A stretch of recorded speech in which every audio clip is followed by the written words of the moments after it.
Le nouvel accord nucléaire entre l'Iran et les puissances mondiales ne sera pas signé dans un avenir proche. Les chances de son succès ont été mises de côté avec les nouveaux changements qui ont fait surface. Les négociations sont donc à nouveau au point mort après la dernière réaction de l'Iran. Elle délance le rapport sans fondement de l'AIEA. Un rapport qui complique encore les efforts diplomatiques pour relancer l'accord nucléaire de 2015 entre l'Iran et les puissances mondiales, dont les États-Unis.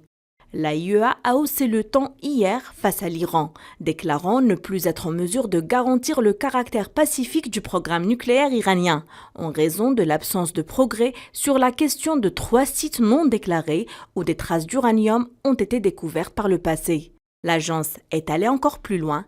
Elle a affirmé que le stock iranien d'uranium enrichi à 60% est proche du seuil de 90%, le taux nécessaire à l'élaboration d'une arme atomique. Ce rapport intervient alors que les négociations pour faire revivre l'accord de 2015 est à l'arrêt et l'un des principaux points de blocage est le dossier des traces d'uranium enrichi.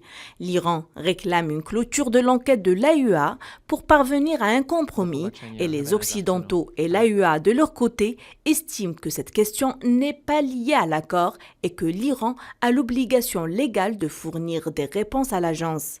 Le dossier nucléaire semble être depuis quelque temps le dossier de tous, les États-Unis comme l'Union européenne, mais également l'entité sioniste, qui apparemment trouve son mot à dire et appelle les États-Unis à cesser toute négociation avec l'Iran, après que celui-ci ait demandé à l'AIEA d'arrêter ses enquêtes. De son côté, Hossein Amir Abdollahian, le ministre iranien des Affaires étrangères, affirme que son pays a des lignes rouges à ne pas franchir, en réponse à ses détracteurs.